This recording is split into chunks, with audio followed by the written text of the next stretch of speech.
Pampilla en sus instalaciones portuarias y marítimas, aprueban tanto el estudio de maniobras como los planes de contingencia, incluyendo los que tienen que ver con derrames en el mar. En el caso de Ocinermin, como ya es conocido por los señores miembros de la comisión, lo que supervisamos son los aspectos técnicos y legales de las actividades de hidrocarburos y fiscalizamos la seguridad de la infraestructura de los diversos subsectores que tenemos bajo nuestra competencia, a saber, minería, electricidad e hidrocarburos. En el caso del OEFA, a partir del año 2011, cuando se hace la transferencia de las competencias, ellos tienen la competencia para asegurar el cumplimiento de las obligaciones ambientales que están establecidas en la legislación nacional vigente, así como de los compromisos que están contemplados en los diversos instrumentos de gestión ambiental. Y esto está contemplado tanto en la Ley del Sistema Nacional de Evaluación Ambiental 29325 como en las diversas normas reglamentarias sobre los aspectos ambientales. Vamos a pasar ahora a comentar un poco, yendo desde la parte más amplia a la parte más centrada, y es un poco para entender, señor presidente, un poco la complejidad de instalaciones como las que involucran a una refinería de la envergadura y de la tecnología que tiene la refinería La Pampilla. Si bien debido al derrame que ocurrió en enero de este año, al lamentable derrame, se habla de los terminales como un elemento, digamos, aislado.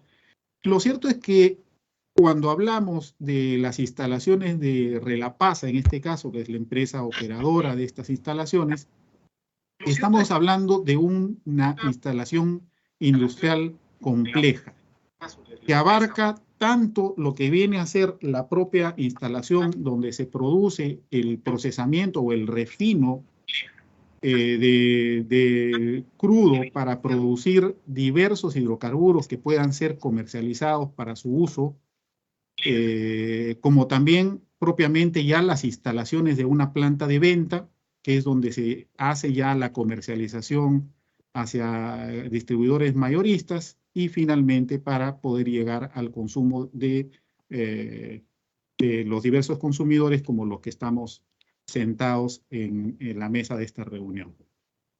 Y abarca, obviamente, siendo una instalación que está, digamos, cercana al litoral peruano, abarca una serie de terminales que son los que permiten tanto la carga como la descarga de los diversos hidrocarburos, vale decir, los productos previos al refino como los productos refinados para, digamos, su proceso y para su envío a otras instalaciones.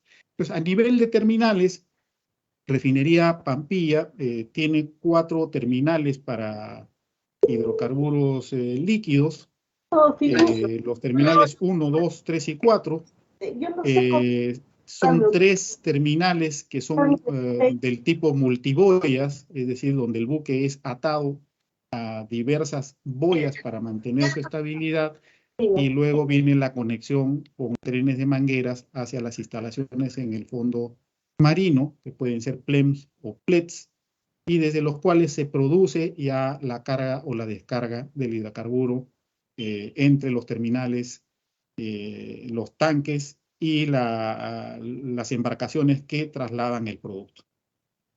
Y tiene un terminal también, que es el terminal 4, que ya tiene una tecnología distinta, ya no es un terminal multiboyas, sino es un terminal monoboyas, donde el buque va atado a un terminal, digamos, que permite que el buque vaya siguiendo los movimientos del mar sin que tenga la necesidad de estar atado a diversos puntos. Esta refinería es una refinería compleja, es la de mayor capacidad actualmente en el Perú, y tiene instalaciones no solamente de destilación primaria, sino que tiene ya procesos más complejos como craqueo catalítico, visbreaking, y además tiene su planta de cogeneración entre otras instalaciones que la hacen una instalación compleja. Es decir, cuando hablamos un poco de la refinería La Pampilla, estamos hablando de prácticamente estas tres partes en las cuales podría dividirse esta instalación industrial, ¿no? Terminales, planta de venta y refinería. Entonces, dicho esto y habiéndose hecho esta introducción, señor presidente, voy a cederle la palabra al ingeniero Aldo Valer para que nos comente ya directamente sobre el sistema de detección de fugas o HETS, que es el que se utiliza en la refinería La Pampilla, y nos pueda comentar al respecto. Adelante, ingeniero Valer. Sí, autorizado, no hay problema. Gracias, señor presidente. Muchas gracias, señor presidente. Mi saludo a usted y a los congresistas que pertenecen a esta comisión. Bien, voy a continuar con la presentación del doctor Pedro. Los ductos, y cuando hablamos de ductos, nos referimos a tuberías que salen de una instalación y que utilizan espacios públicos o de terceros. Ahí a esas tuberías se le llaman ductos. En este caso, la línea submarina que tiene el terminal de Repsol sale del predio de Repsol y atraviesa una zona marítima, el cual hay tránsito digamos, de embarcaciones libre. Entonces, por eso se llama un ducto, en este caso se llama una línea submarina.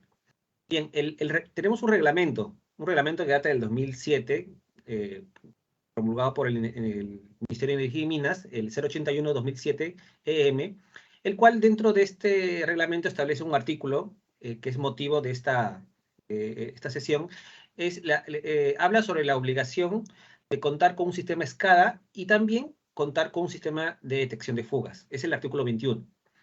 Bien, voy a hacer una breve introducción. El SCADA es un software, es un tipo de software que utilizan las empresas que operan con procesos. Este software permite pues, tener un center control con dibujos, digamos, que permiten mostrar el proceso y que en un center control uno pueda operar o adquirir información de diversos parámetros operativos, presión, volumen, caudal, temperatura, densidad, dependiendo del tipo de proceso.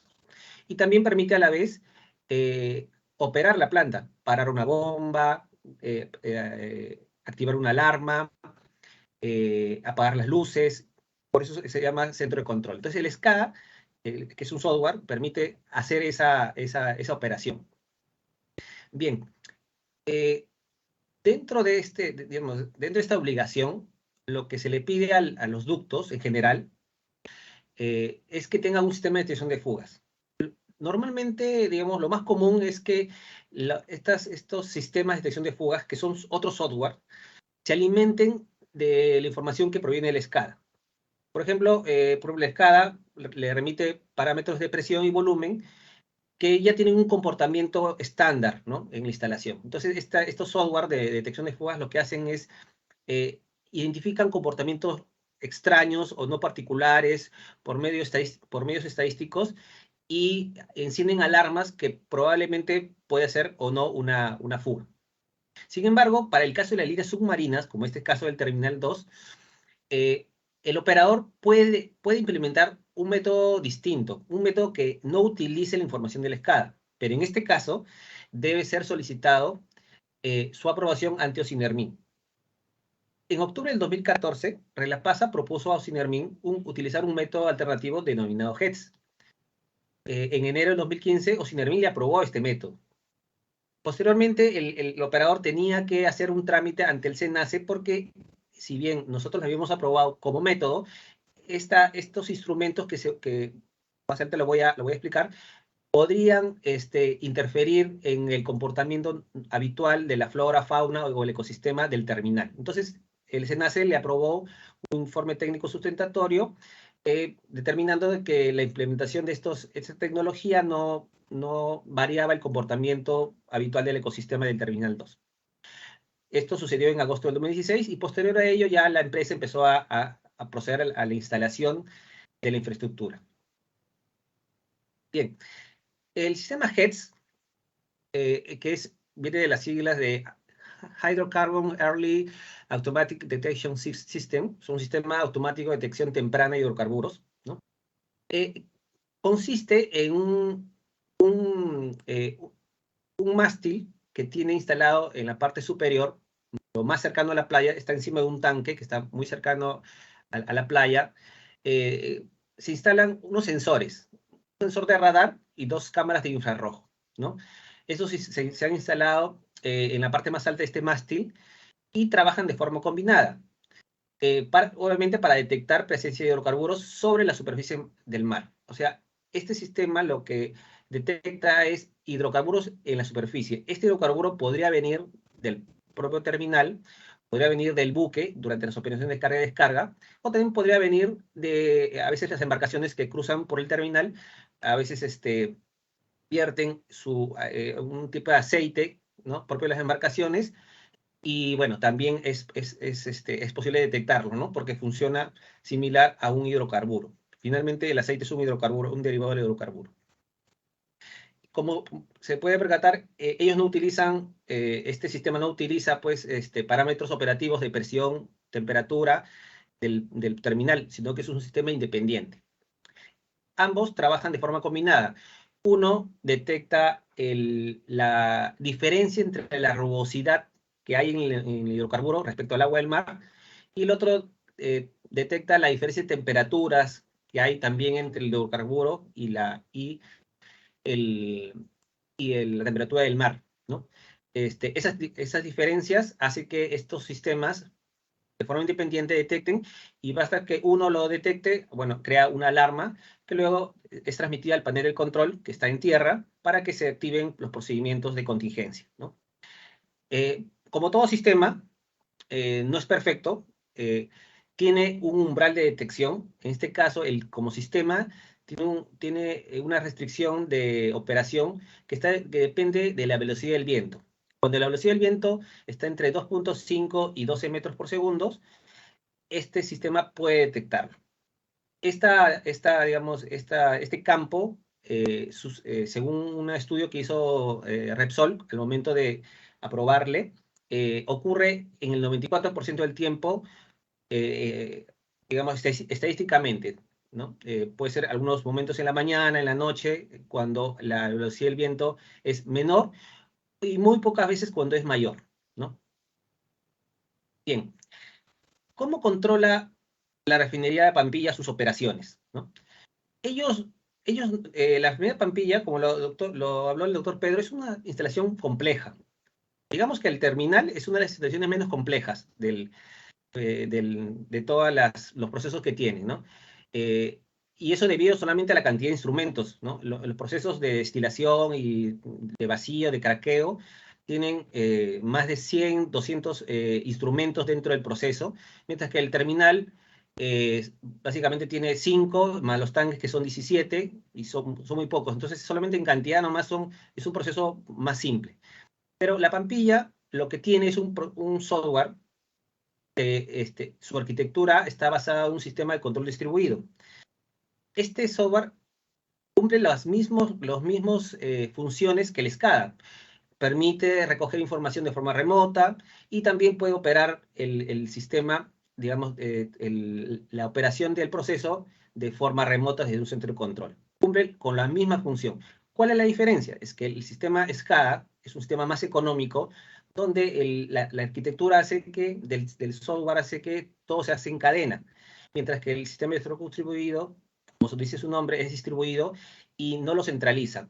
¿Cuál es la diferencia entre los dos? Es que el SCADA, cuando falla un evento, falla toda la cadena y se cae todo el sistema. Mientras que en un sistema distribuido, cuando cae un proceso por alguna falla, un error humano, una alarma no esperada, solamente falla un proceso y los demás procesos pueden seguir trabajando con normalidad. Entonces, el sistema, las arquitecturas de control distribuido son modernas, son más complejas y justamente están hechas para este tipo de instalaciones donde hay más de 20 procesos, ¿no? De tal forma que una falla no perjudica al resto. Entonces, hoy el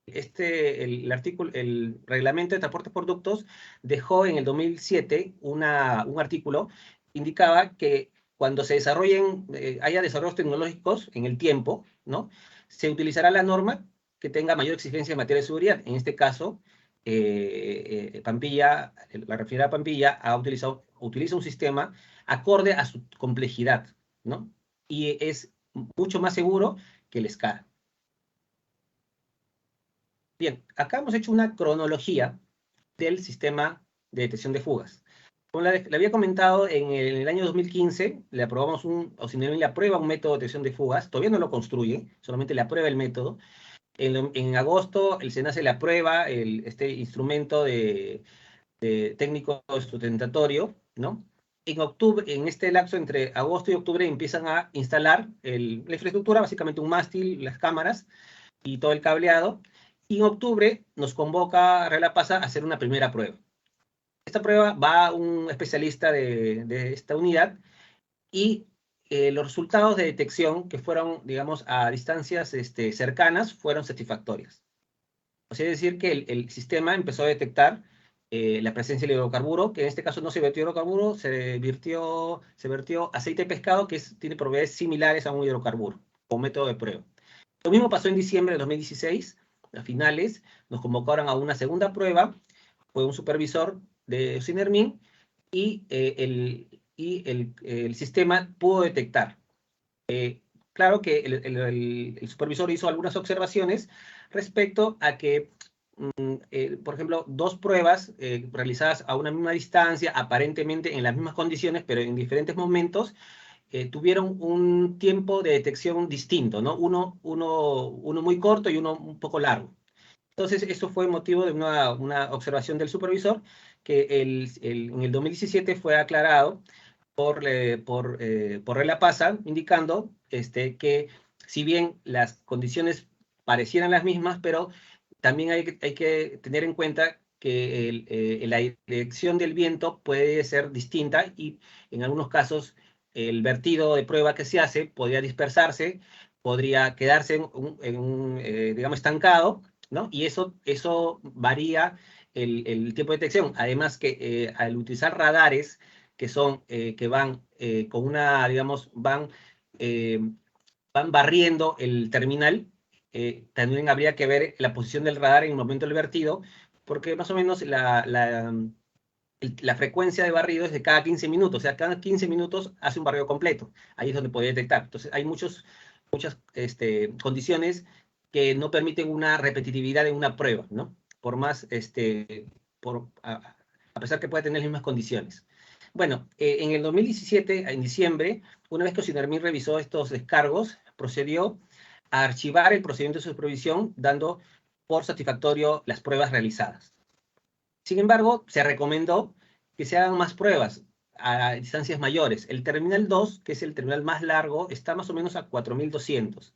Las pruebas anteriores se habían hecho hasta más o menos 3 kilómetros, ¿no?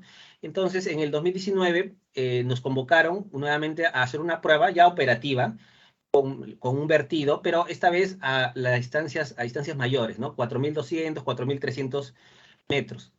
Estas pruebas resultaron exitosas, se cumplió con la detección y quedó conforme, ¿no? Ya en el 2020, ya en pandemia, se hizo una supervisión, pero no necesariamente el sistema HETS, se hizo una supervisión operativa a todo el terminal. Como parte de esa supervisión, se le requirió información sobre la operatividad del sistema y se le pidió los 2 últimos reportes de inspección de este sistema, el cual fue remitido por Relapasa el mes siguiente, quedando conforme. Bien, finalmente he colocado esta lámina que es sobre la participación del HETS en el derrame de enero del 2022, ¿no? Lo primero que hay que recordar, de acuerdo al informe final de la Comisión de Pueblos Andinos que hizo pública, en todas las, digamos, en todos los comentarios o la participación de todos los actores que participaron en este derrame, llámese las embarcaciones, Repsol, el buque y otras autoridades que estaban en el momento, todos coinciden de que el derrame se detectó visualmente minutos después de que se produjera la rotura, ¿no? La rotura más o menos sucedió entre 5:15 de la tarde, y digamos, la parada de las bombas, ¿no? Fue a las 5:25. Entonces, más o menos entre 10 y 8 minutos fue lo que demoró en detectar visualmente la presencia de hidrocarburos, ¿no? Sin embargo, ese día 15 de enero, las condiciones de viento eran menores a 1.5. Entonces, como lo habíamos advertido, este sistema dentro de esas condiciones de viento no tiene un umbral de detección, no está afuera, entonces no detectó nada. El día 16 de enero, cuando las condiciones empiezan a variar, ¿no? Sí empieza a detectar presencia de hidrocarburos que ya estaba más extendido, que es la figura que está en la foto, ¿no? Donde detectan al menos cuatro sectores con presencia de hidrocarburos. No obstante, Ocinermin emitió un mandato, ¿no? Ordenando a Relapasa implementar medidas complementarias a lo que ya tiene el HETS, ¿no? Y son la implementación de drones, mayores embarcaciones. De hecho, que cuando hay una descarga, hay embarcaciones que sirven de apoyo y para llevar a los buzos, por ejemplo, pero se ha solicitado embarcaciones adicionales y recurso humano que esté en turnos de 24/7 en los otros terminales que siguen operando. Eso para, digamos, para que cualquier presencia de hidrocarburos, no solamente de una descarga, sino de que podría llegar de embarcaciones, que a veces pasan, embarcaciones artesanales, pueda ser detectada a tiempo y se pueda alertar y aplicar las medidas de contingencia que están establecidos en los procedimientos de Relapasa. Finalmente, como conclusión, Ocinermin aprobó un método de detección de fugas en el 2015, supervisó las pruebas de operatividad durante el 2016 y durante el año 2019 y 20 ha verificado el estado operativo del sistema HETS. Durante el derrame del 2015, del 15 de enero, perdón, el derrame fue detectado visualmente a minutos de la rotura y el sistema HETS se encontraba fuera del umbral, por lo que no pudo detectar. Sin embargo, el día siguiente y días posteriores, el sistema empieza a opera con normalidad de acuerdo a las restricciones que tiene por el viento, como lo había comentado. Eso sería todo por nuestra parte. Quedo atento a cualquier consulta que usted o los miembros de esta comisión tengan por venir. Gracias. Bien, muchas gracias, señor Aldo Valer. Yo rogaría a los colegas congresistas y a ustedes también de Ocinermin que por favor esperemos un poco para continuar con la exposición, para sacar preguntas en global, por favor, ¿ya? Les voy a agradecer bastante. Vamos a continuar entonces con la presentación del señor Luis Flores Rivas, subgerente del sector productivo y trabajo de la Ocinermin, y del señor Enrique Salinas Escobar, jefe de la OCI Ocinermin, quienes informarán en relación a lo siguiente: los principales hallazgos en el informe de hito de control número 015-2022/5684-SCC, que identifica una serie de deficiencias y omisiones en la supervisión efectuada por el organismo supervisor al método de detección de fugas instalado por Repsol, y otras acciones de control implementadas o en curso respecto al derrame de petróleo en la zona de La Pampilla por parte de la empresa Repsol. Señores congresistas, señores invitados, a nombre de la Comisión Especial, damos la bienvenida al señor Luis Flores Rivas, subgerente del sector productivo y trabajo de la Ocinermin, y del señor Enrique Salinas Escobar, jefe de la OCI Ocinermin, quienes informarán en relación a los temas precedentemente señalados. Tienen la palabra nuestros invitados, por favor.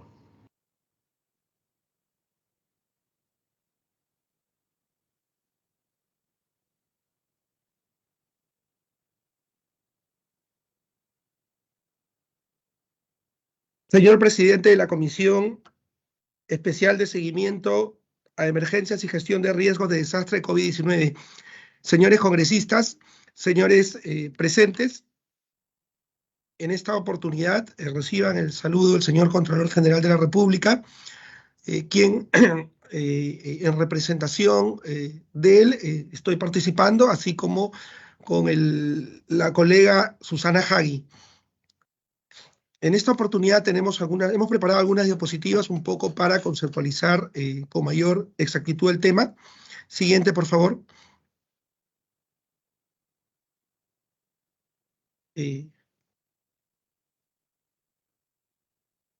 Como podemos visualizar en esta diapositiva, el hecho lamentable suscitado el 15 de enero de 2022 se ocasiona debido al descarga de petróleo crudo de una aeronave italiana, quien tenía un tiempo estimado para hacer la descarga en 3 días, y cuando aproximadamente iba al 50% de descarga, se produce este hecho lamentable. Tenemos ahí, por ejemplo, hemos diagramado el buque, los ductos, así como las mangueras que intervienen en este proceso de descarga. Siguiente, por favor.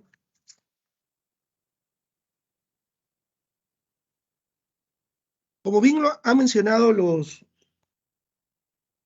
colaboradores, amigos de Ocinermin, dentro de las competencias que tiene este organismo es la de fiscalizar los aspectos legales y técnicos, entre otras actividades, la del tema de hidrocarburos a nivel nacional. Asimismo, como bien ellos lo han señalado, existe un reglamento de transporte de hidrocarburos cuyo marco normativo precisa la obligación que los sistemas de transporte y los ductos que atraviesan las áreas de alta consecuencia deben contener o deben contar con un sistema automático de supervisión, control y lectura de parámetros a distancia, llamado o denominado SCADA, asimismo de un sistema de detección de fugas. La labor que nosotros hemos venido realizando una vez sucedidos los lamentables hechos es, siguiente por favor, hemos activado el servicio de recopilación de información justamente con la finalidad de poder establecer si Ocinermin ha garantizado el cumplimiento de las obligaciones de este marco normativo, ¿no?, en lo relacionado al transporte de hidrocarburos por ductos. Hemos emitido como resultado de esta labor que hemos venido realizando una hoja informativa donde justamente aborda los temas de cumplimiento de estas exigencias y de cuyo resultado venimos evaluando si amerita la activación de un servicio de control posterior con la finalidad de ser el caso de identificar las responsabilidades a que hubiese lugar. Siguiente, por favor.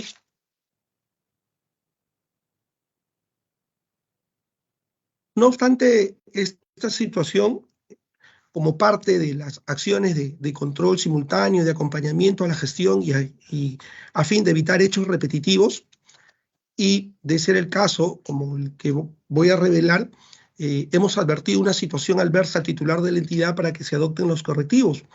Se emitió el informe de orientación de oficio, señalando que existen 12 líneas submarinas para el transporte de hidrocarburos que no implementaron justamente la implementación, valga redundancia, de este sistema SCADA y un método de detección de fugas. Dicha situación adversa que ha puesto o pone en peligro el medio ambiente y las actividades económicas del litoral, pueden traer como ocurrencia derrames u otros incidentes como los sucedidos en el mes de enero. Como parte de la implementación de estas medidas correctivas, de estos 12 terminales hay algunos que se vienen adecuando de acuerdo a un cronograma de trabajo que vence en octubre de 2022 y otros en agosto del 2025. Solamente en el caso de 2 terminales no han cumplido con adecuarse a este proceso de implementación de estas medidas de seguridad, y tenemos entendido que Ocinermin viene evaluando el deslinde de responsabilidades. Estas son, entre otras, algunas acciones que hemos venido realizando como parte del derrame, el hecho lamentable sucedido en el mes de enero del presente ejercicio fiscal. A continuación, la colaboradora Susana Hagi nos va a precisar algunas actuaciones que hemos tenido desde el órgano de control de la UEFA. Autorizado, que exponga la señora Susana Hagi, por favor. ¿Qué tal? Buenas tardes a todos. Un segundito, voy a...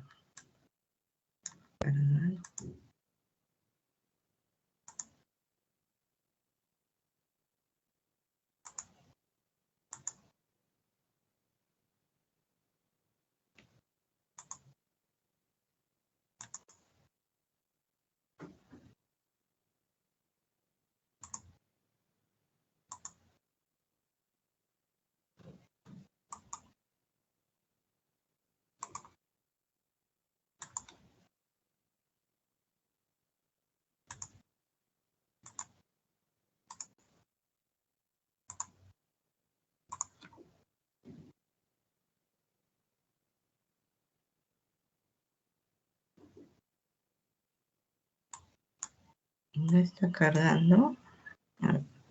Creo que ahí va a cargar. Bueno, antes que todo, quisiera precisar, ¿no?, que en el tema de UEFA ellos se vienen haciendo supervisiones respecto básicamente de los temas ambientales. El informe al que hace mención efectivamente no fue comunicado sin el MIN, sino al UEFA, ¿no? El UEFA no abarca temas técnicos como el que se han estado indicando respecto a la supervisión para la detección de fugas. No obstante ello, vamos a hacer una breve presentación de las competencias que tiene el OEFA y lo que ha venido haciendo, ¿no? Para eso le voy a dar pase a nuestra jefe de OSI del OEFA, a la señora Carmen Aimé. Muy buenos, ¿qué tal, ingeniera? Muy buenos días con todos.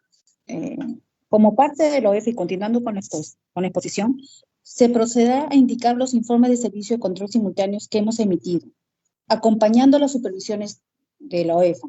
Pero para ello es importante precisar, ingeniera, si me permite, por favor, una lámina en la cual aparece el flujo, ¿no? Sí. Que la OEFA es competente solo en la evaluación, supervisión.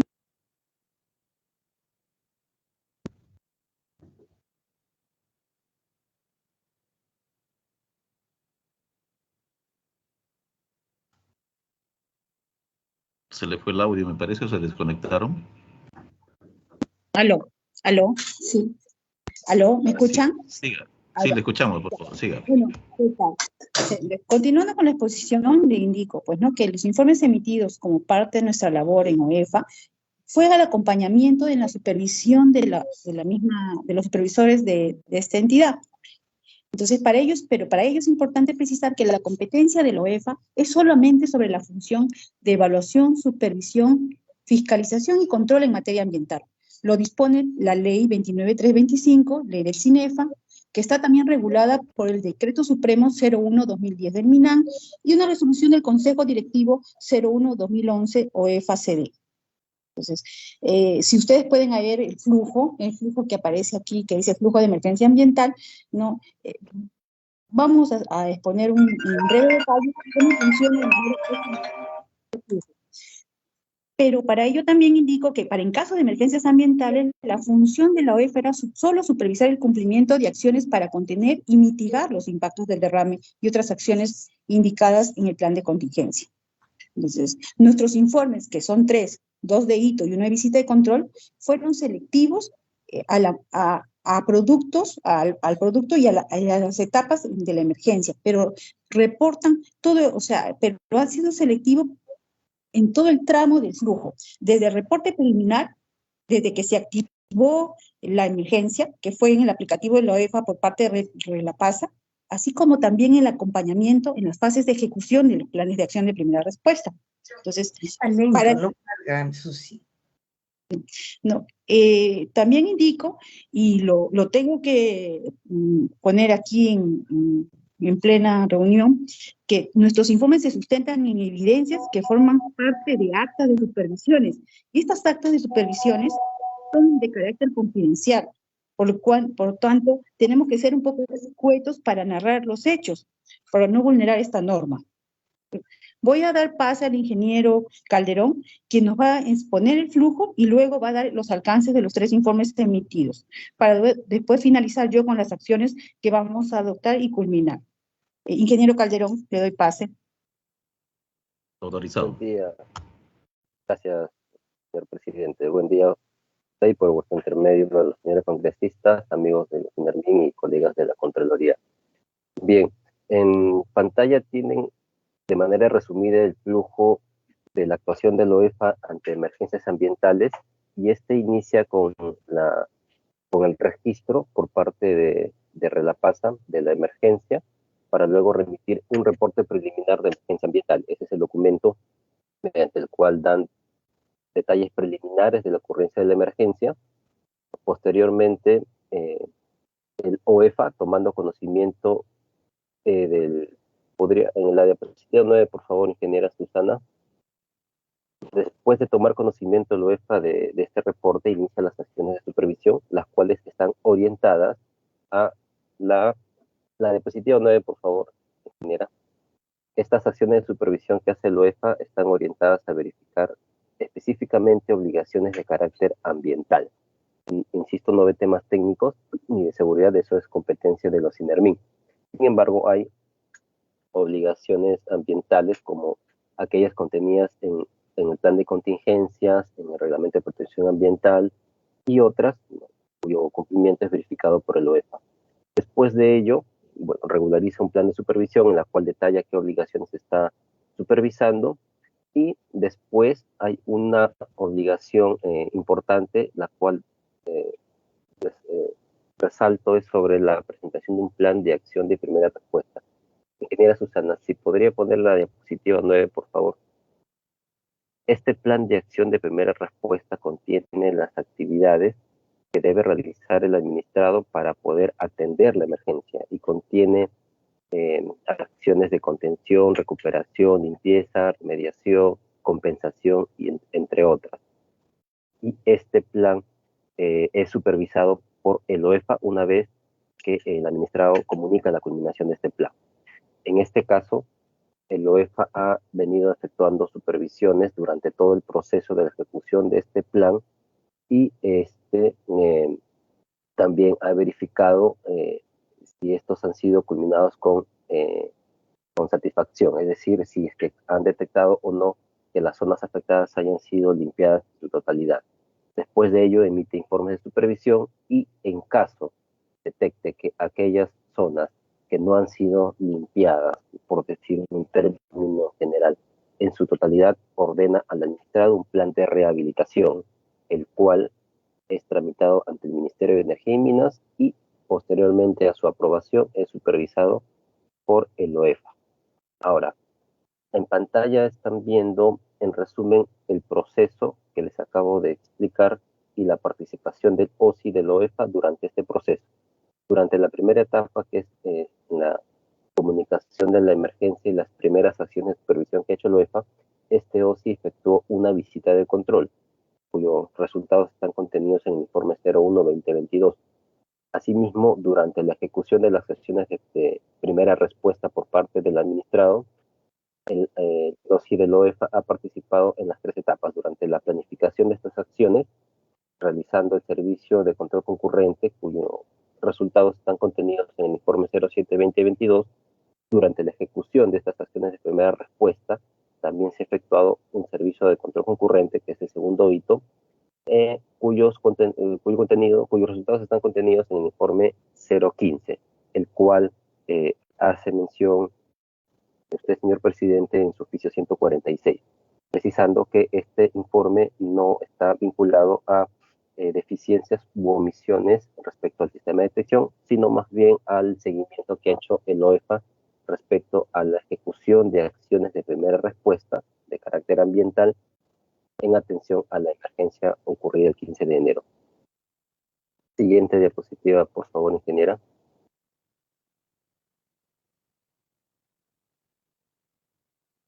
Ingeniera.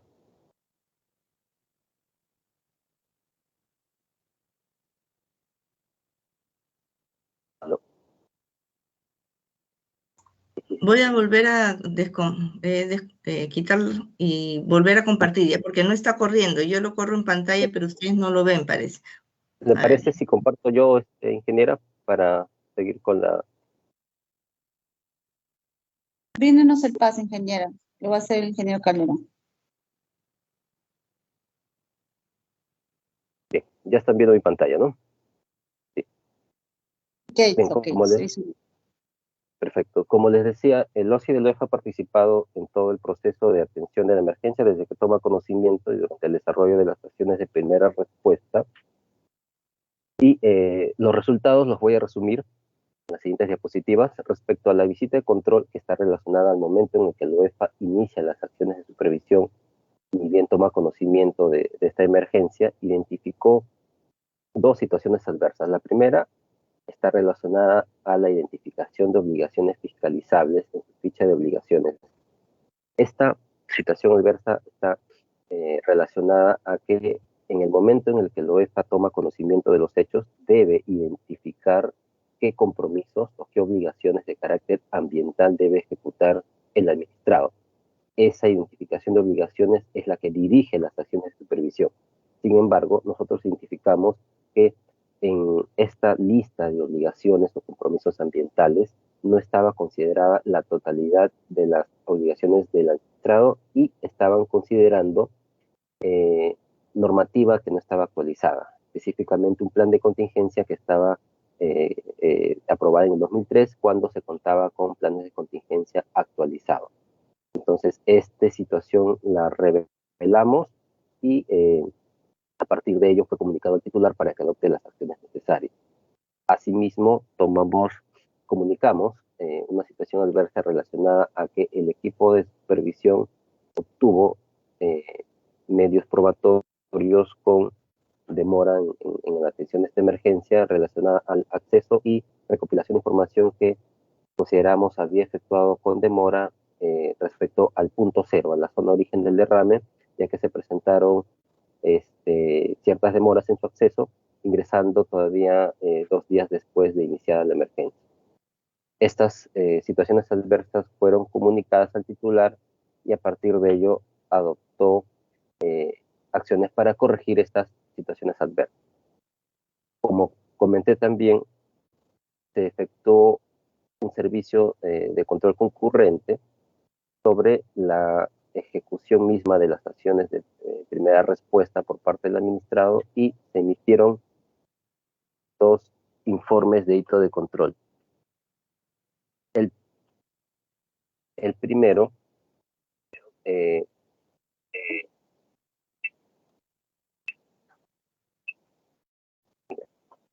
primer hito de control estuvo relacionado a la planificación de acciones de primera respuesta. En esta etapa, el OEFA se encarga de verificar que el administrado presente este plan de acción, el cual incluye un cronograma y que en caso de modificaciones al plan sean comunicadas al OEFA antes de que éstas sean ejecutadas. Y también respecto a la identificación de zonas afectadas, el OEFA, así como el administrado, deben identificarlas para luego sobre ellas ejecutar estas acciones de primera respuesta.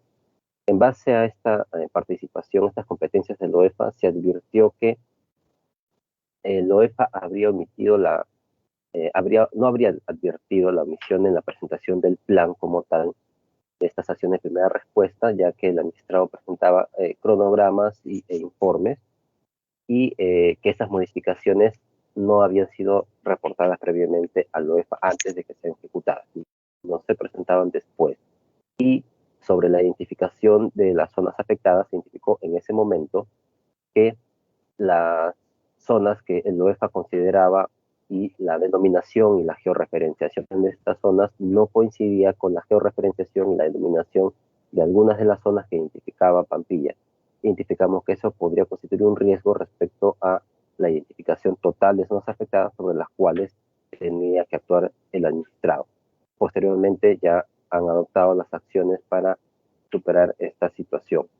Asimismo, en el segundo hito de control, ya sobre la ejecución misma de estas acciones de primera respuesta, el OEFA es competente para verificar que estas se cumplan en los plazos y en las actividades que este plan y cronograma establecían. Sobre esto se identificó la situación adversa relacionada a que el OEFA omitió determinar la presentación del plan de rehabilitación de 17 zonas afectadas a consecuencia del derrame. Sobre esto, señalar que en su momento, mientras iba el OEFA ejecutando estas acciones de supervisión, iba identificando que ciertas zonas estaban afectadas y sobre las cuales no se estaban ejecutando ninguna acción de limpieza debido al grado de peligrosidad que había, no porque eran zonas inaccesibles. Sin embargo, ya se tenía información de que estas zonas estaban siendo afectadas y sobre las cuales no se estaba ejecutando acciones de limpieza. Y en marco de ello, según lo que establece el Reglamento de Protección Ambiental, el OEFA ordena los planes de rehabilitación y indicamos que podría ir ordenando que se tramite este plan de rehabilitación para que se vaya avanzando con estas acciones de limpieza en esta zona. Al respecto, indicar que el OEFA señaló que esta medida de presentar el plan de rehabilitación se iba a hacer con posterioridad y cuando se contara con la totalidad de información, situación que finalmente se llevó a cabo hace un mes, el 5 de octubre, el OEFA dictó como medida preventiva que se tramite el plan de rehabilitación sobre todas las zonas afectadas que después de haber ejecutado el plan de acción aún permanecían contaminadas. Entonces, el UEFA con ese extremo ya habría cumplido con superar esta situación adversa. Y se identificó también una segunda situación respecto a la verificación del cumplimiento e incumplimiento de medidas preventivas referidas al manejo de residuos sólidos, líquidos peligrosos y no peligrosos. Sobre esto, habíamos identificado que habían algunas medidas preventivas relacionadas a este tema, residuos sólidos, líquidos peligrosos y no peligrosos, que ya habían vencido el plazo para que el administrado las implemente. Y el UEFA, una vez que se vence el plazo de una medida preventiva, el UEFA está habilitado para verificar que se cumpla o no. Si se cumple o no, y en caso de que no se haya cumplido, dictar las medidas coercitivas necesarias para motivar o incentivar a que el administrado las cumpla. Sin embargo, habíamos detectado que a pesar de que habían vencido estos plazos, no se había pronunciado respecto a estas medidas. Posteriormente, ya el UEFA indicó que habían sido elevadas a segunda instancia para que resuelva, ya que el administrador había apelado y indicó que iba a emitir pronunciamientos una vez se hayan culminado las acciones de supervisión. Indicar que ya posteriormente el UEFA ha ido verificando y está emitiendo informes de supervisión de los resultados de las acciones que ha venido efectuando, y sobre este tema está en proceso aún, pero ha ido tomando acciones respecto a la situación adversa que identificó el OSI del OEFA. Precisar que, bueno, en el marco de estos dos hitos hay información que es de carácter confidencial y que hay un tercer hito que está en desarrollo aún, hito para el cual voy a dar pase a la señora Carmen Jaime, jefa del OSI del OEFA, para que pueda explicar con mayor detalle respecto al tercer hito. Señora Carmen, le doy pase. Ingeniero, muchas gracias. Sí, ingeniero, si puede, por favor, compartir la pantalla, un F5 para poder visualizar el último hito. El hito 2. Ok, gracias. Bueno, este es nuestro último hito con informe emitido. Estamos en proceso de elaborar el tercer hito, pero como le comentaba muy bien el ingeniero, hay información reservada. Sin perjuicio, de manera general les indicaré que se ha estado haciendo seguimiento a través de la plataforma del INAF, de la OEFA, de todos los informes de supervisión efectuados desde el hecho acontecido de enero a la fecha. Entonces, se ha tomado de manera selectiva, ¿no? Solamente los hechos referidos al afloramiento reportado y a las causas del derrame. Si dentro de tenemos el plazo todavía hasta el 15 de noviembre para culminar dicha labor, y también se ha tomado como información de manera alterna y como información requerida a OSINERMIN, que nos han brindado recientemente data, en la cual también nos indica que forma parte de un peritaje, es perito institucional designado por el Ministerio Público para llevar a cabo la determinación de las causas de este derrame, ¿no? Hay mucha más información que podría brindar, pero me están comentando que desean ya culminar la reunión, así que doy pase a la ingeniera Jaime. Hasta luego.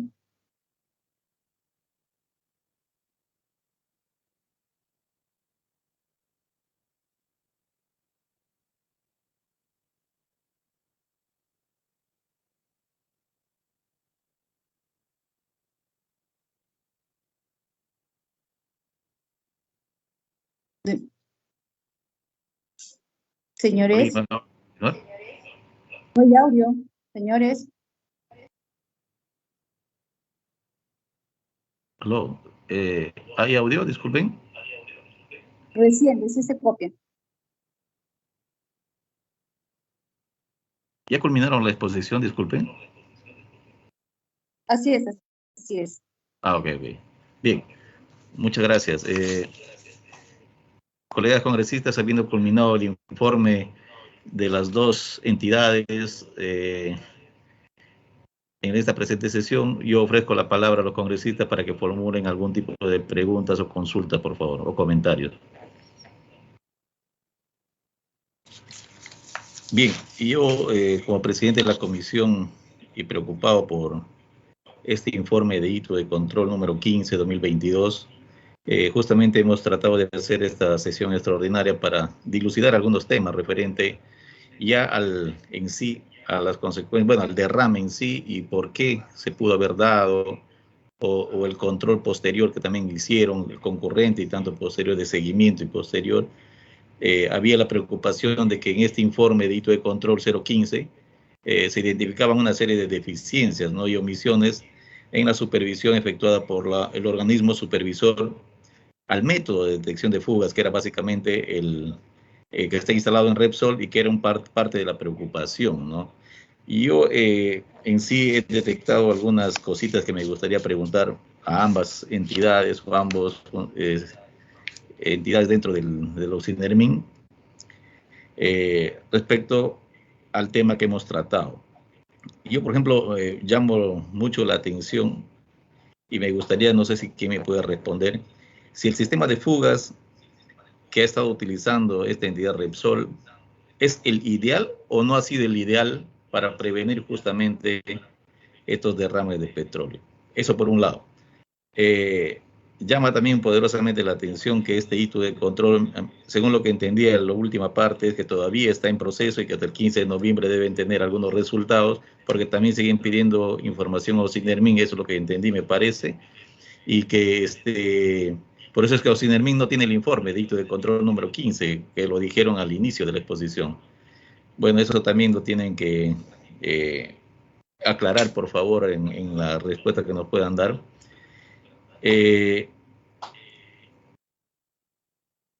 Saber también, además, si Ocinermin o Repsol tienen un plan de control de calidad de estos sensores de fuga, porque según lo que informan, el 2019, hasta el 2019 fue, creo, la última prueba que se hicieron, y que aparentemente por pandemia 2020, 2021 creo que no se hicieron las pruebas y sucede el derrame en enero de 2022, ¿no?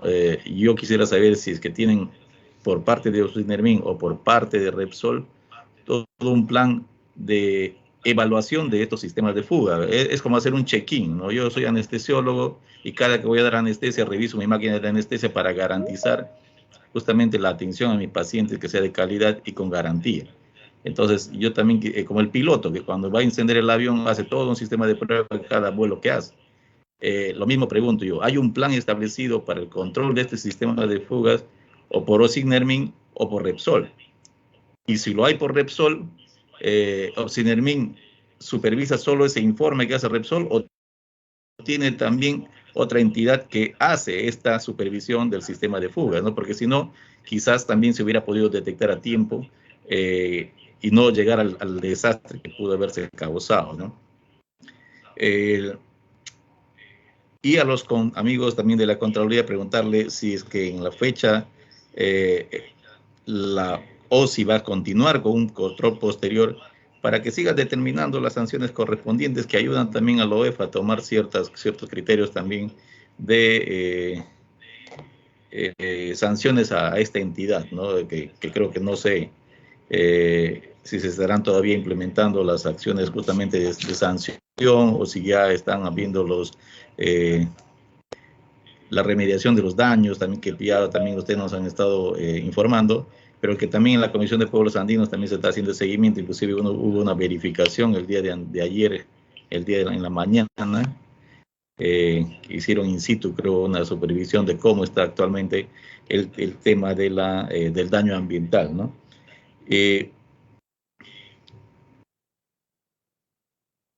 Hablan también que la detección justamente del derrame de petróleo ha sido básicamente por un sistema visual, más no a través de los sistemas justamente de los sensores de fuga. lo cual para mí, si yo lo tomo como tal y yo escucho, digo, para mí no ha sido el ideal. Por eso es que pregunto, ¿no? Si este sistema de fuga, el HETS creo que es el que ustedes hablaron, ¿ha sido el ideal o no ha sido el ideal para justamente detectar el inicio del derrame y se tomen las medidas justamente de salvaguardar que no continúe en la cantidad? Porque según lo que informaron también, ya era el 50% del descargue que estaba saliendo del buque. Entonces se supone, yo supondría que los sistemas de fuga deberían estar justamente operativos al 100% en esos momentos, ¿no? Sin embargo, por una cuestión de velocidad del viento, no sé qué otros temas, hacen ver de que efectivamente no detectaron esta fuga y por lo tanto se produjo el daño que ya es irreparable en realidad en nuestra costa peruana. Si me pueden responder, por favor, por orden, quién sería primero, no sé a quién le correspondería, por favor. Sí, señor presidente, si me permite, para comentar sobre las preguntas, los saluda Pedro Isúcido Sinermín. Quisiera mencionar un tema, señor presidente, si me permite, no toma más de un minuto, y es en relación a lo que se ha mencionado en la presentación que muy bien ha hecho la Contraloría, con relación a un informe que es el 001-2022 OSI 4243-500 que se ha mencionado. Efectivamente nos comunicaron la preocupación, como es lógico, respecto de instalaciones en 12 terminales, si mal no recuerdo, en los cuales ellos consideraban que era necesario implementar un plan de acción. Simplemente para comentar que, al igual que con los demás documentos que hemos venido recibiendo de Contraloría, con la mayor disponibilidad para colaborar, se ha alcanzado en su momento el plan de acción y las explicaciones respecto a terminales que están en proceso de adecuación, porque es necesario conocer, señor presidente, que debido a que muchas de las instalaciones vienen de años anteriores, lo que se ha hecho a nivel del ente normativo, que es el Ministerio de Energía y Minas, es con el Decreto Supremo 036-2020, se ha permitido un proceso de adecuación de estos terminales. Es decir, se modifica la normativa, es necesario adecuarlo a las nuevas exigencias que permite la tecnología y la normativa, y se ha dado un plazo de adecuación para estas instalaciones que está en el Decreto Supremo 036-2020. Varias de estas instalaciones que se han mencionado están en proceso de adecuación, se está haciendo todo el seguimiento a los planes de adecuación y se está brindando la información que se nos solicita. Con relación a la detección visual que se menciona, señor presidente, efectivamente lo que se ha indicado en la presentación es correcto. La primera detección que se dio fue visual, eso fue apenas a minutos de haberse producido el derrame. Es decir, eso ya debió haber permitido que la empresa Repsol, como los operadores de la descarga y el buque, puedan haber efectuado las acciones para la contención del derrame y la activación de lo que son los planes de contingencia con los que cuentan. En el caso del sistema que se utiliza, al igual que en los diversos sistemas de detección de fuga, no hay un sistema, digamos, perfecto. En este caso, la detección de la fuga se hace básicamente por parámetros que tienen que ver con la rugosidad de la superficie marítima. Es decir, cuando uno ve digamos, a la distancia de la superficie del mar, uno puede ver que se presentan determinadas crestas. Cuando se produce un derrame de una sustancia con una densidad distinta a la del agua, como es el caso del petróleo o algún hidrocarburo, un aceite, lo que va a producir es un aplane en las crestas que se producen o las rugosidades que se presentan en el mar.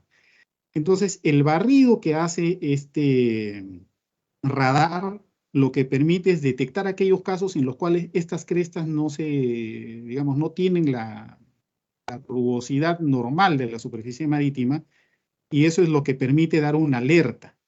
Sin embargo, como se ha mencionado en la presentación, en los casos en los cuales el viento tiene una velocidad menor a los 2.5 metros por segundo, ya estas rugosidades no se presentan, por lo cual ese es el umbral a partir del cual este sistema permite la detección. Sin embargo, también, señor presidente, hacemos de conocimiento que se ha impuesto un mandato a Relapasa que se viene cumpliendo y se viene supervisando para que se complemente el sistema que ha venido utilizando Repsol con acciones adicionales, es decir, medidas complementarias que permitan que en cualquier circunstancia pueda producirse una detección de un derrame, por pequeño que éste sea.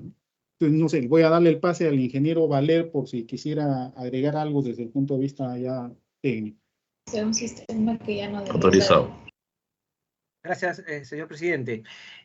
Sobre un método ideal, bueno, le comentaré que, bueno, hay métodos que están asociados al 3K, que es la principal obligación, y este método que es un método independiente, ¿no? Los métodos asociados al SCADA solamente funcionan cuando uno hace una descarga o una carga del producto. O sea, quiere decir que estamos hablando de 2 o 3 días que demora una carga y descarga, y después los siguientes 15 días que no hay ninguna actividad, el sistema no puede detectar fugas menores.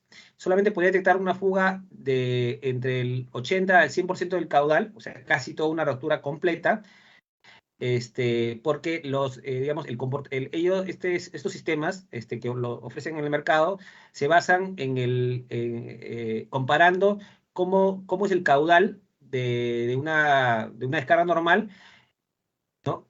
con un caudal donde hay una fuga, en el cual se emiten ondas contra el flujo, que son detectadas por unos sensores que tiene en instalación.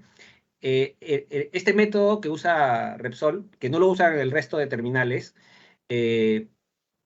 su particularidad es que no depende de que si descarga o no descarga. Él puede detectar en cualquier momento del día, pero tiene esta limitación, ¿no?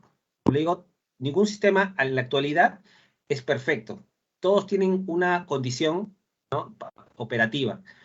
Y en este caso, ese es potestad del operador decidir cuál es el más efectivo. Ellos nos propusieron este método, y nosotros lo aceptamos porque consideramos que es, digamos, el que puede cuidar los 4 terminales a la vez, ¿no? Por eso, son 4 terminales y son más o menos 6 ductos en total, ¿no? Algunos terminales tienen dos ductos, ¿no?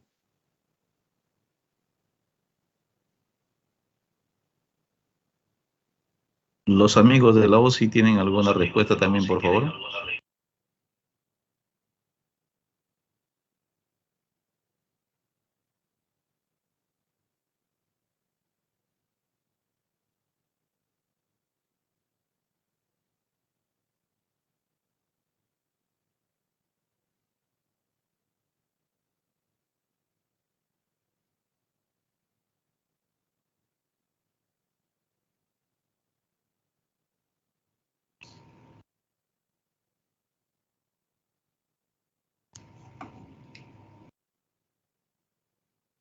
Señor Buenas, presidente, los amigos.